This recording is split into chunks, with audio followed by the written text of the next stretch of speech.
start here. I want to make this clear.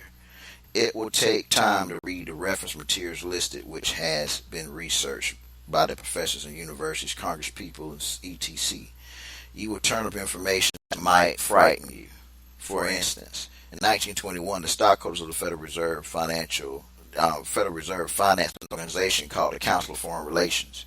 Harper's Magazine called this the most powerful organization in the United States. 90% of the United States and State Department key positions in the executive branch are members of the CFR. The CFR publishes a magazine called Foreign Affairs. Read it if you want to know what's going to happen in years coming. The CFR is in favor of the New World Order, which is reference number 3. Congressman Patman requoted Thomas Jefferson's, showing that our founding fathers knew this banking principle very well. I believe that banking institutions are more dangerous to our liberties than the standing armies.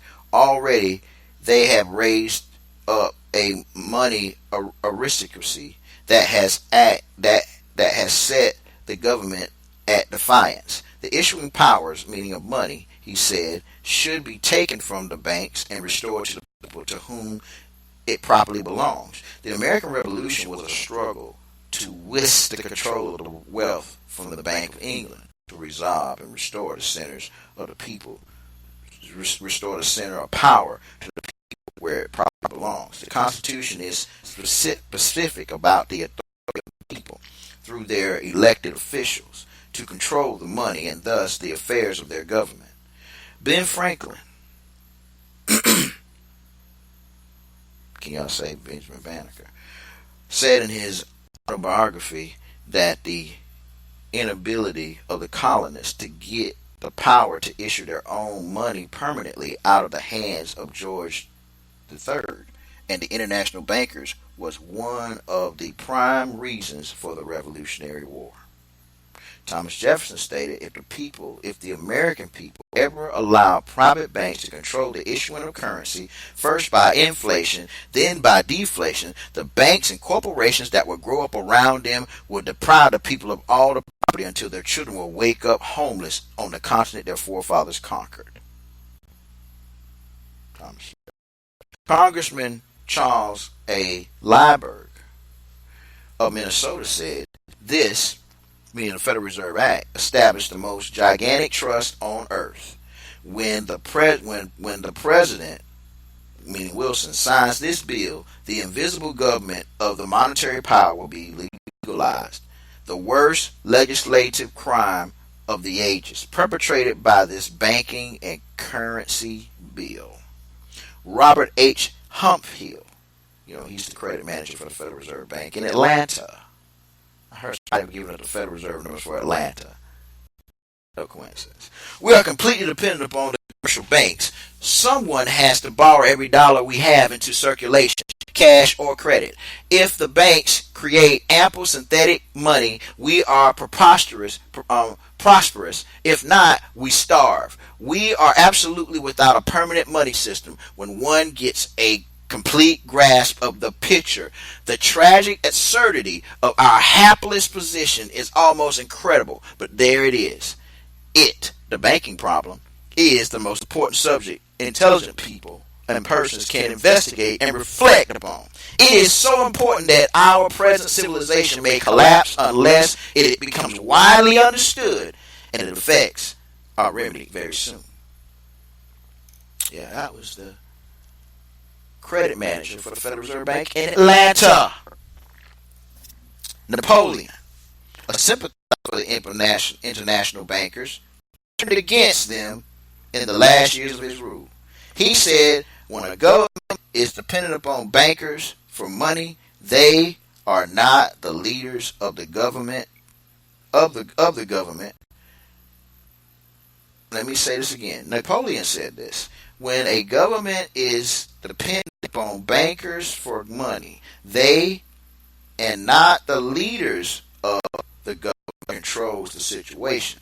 Since the hand that gives is above the hand that takes, money has no motherland, financiers are without patriotism, and without decency. Their sole object is gain. Congress people have referred to the Federal Reserve notes as fiat, non-backing money. In 1879, the Supreme Court declared that the United States government can legally issue United States notes, debts, and interest-free, just as Kennedy attempted. A bank that attempted to repossess property on the basis of default faced Judge Mahoney in a jury trial. Jerome Daley was found innocent, and the bank could not foreclose on the property because it created the loan money from thin air, as many banks do. Use this as the precedent the next time any bank tries to foreclose on your house. Did I say that? Jerome Daley, Judge Mahoney. Of course, you already know that, right? You already know that. If you're looking for references, go to reference number 17, page 82 and 83. For those of you that need that. The Fed violates Security and Exchange Commissions. Oh, yeah. You can also reference that in reference number 17, page 96, 98. Also, California's Ninth Circuit Court declared the Fed's banks are private, not government. That's also on reference number 17, page 73. Mr.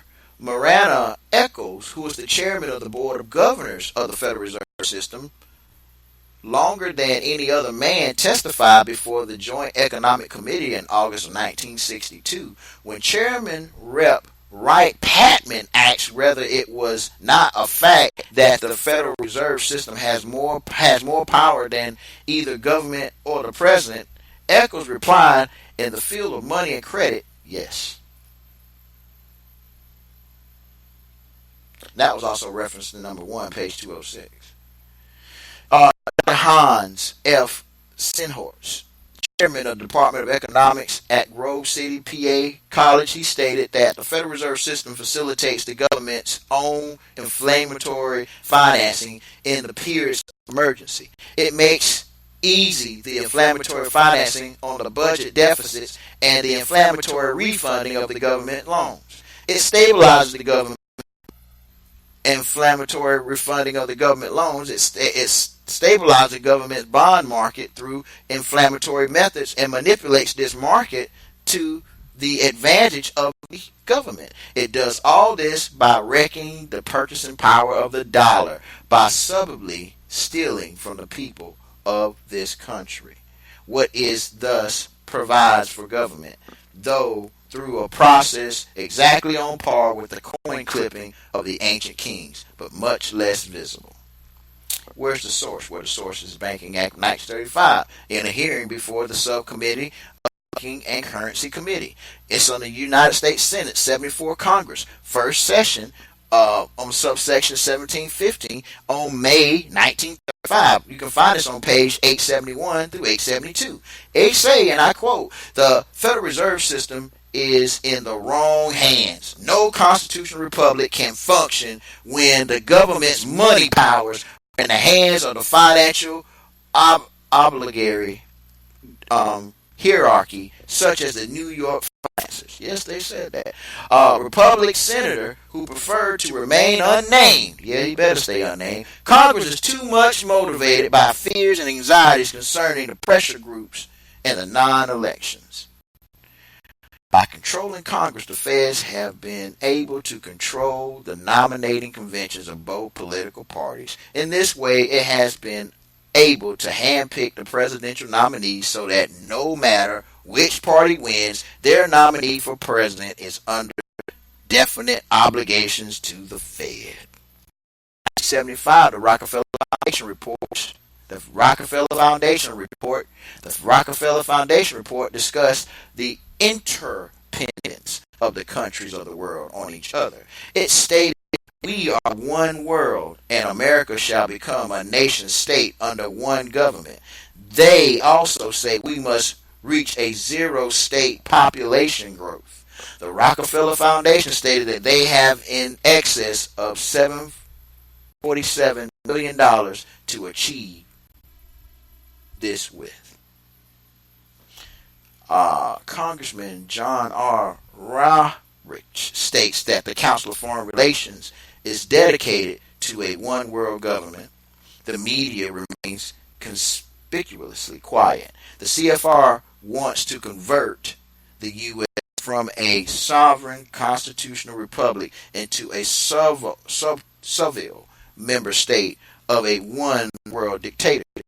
On February 17, 1950, the CFR members James Warburg, a banker and architect of the Federal Reserve System, stated before Senate Foreign Relations Committee, "We shall have one world government, whether or not you like it, by conquest or by consent." Again, the media remained silent. In April 1974, issues which used to complete an issue for CFR Journal. It can be found on Foreign Affairs on page 558. Just to kind of just give you, and I got plenty more, but I'm going to save everybody. I don't want you to get too deep. I just want you to understand that you're not in Kansas anymore. And HJR 192 gave birth to HR 5404. And 5404, it comes up on the heel of FASB 56. And FASB 56 was the mechanism that the governmental accounting experts use to legitimize the surplus of assets they've been taken from your estate because you're failing to become responsible and competent in accounting. The current expected credit losses is no more Mr. Nice Guy, if I can say it that way. Current expected credit losses separate the men from the boys. Current expected credit losses is what you're supposed to be using to bring proper substantiation. I can't stress this enough. I posted something earlier today, and no one asked a question on this, so I'm thinking it was understood. So I'm just going to say this one time, and if I don't get any responses, I'm going to take it everybody gets this. Let's bring it up, shall we? I'm not going to share this on the screen because if you're already in Bitrix, you've already seen this earlier through the activity stream. Earlier today, I made a post.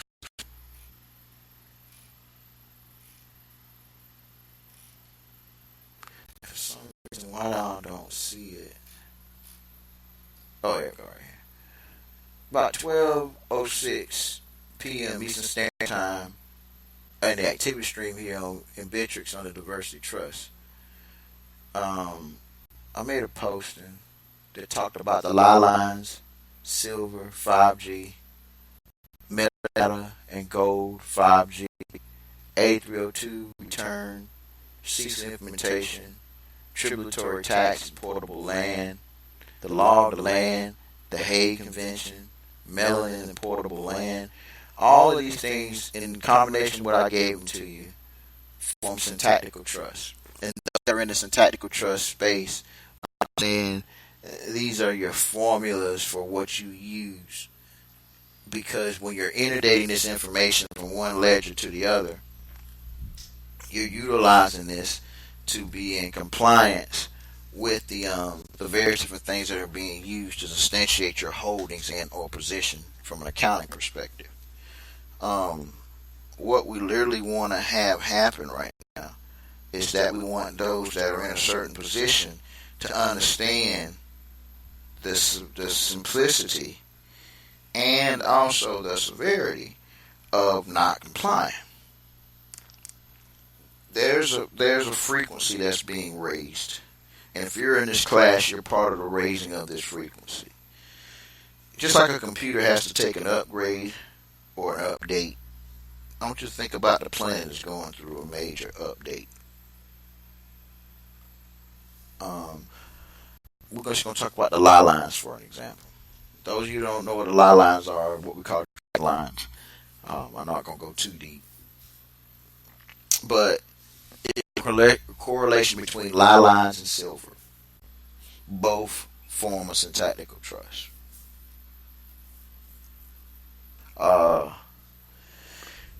Those that are not on a certain frequency are being purposely placed in these lie line areas for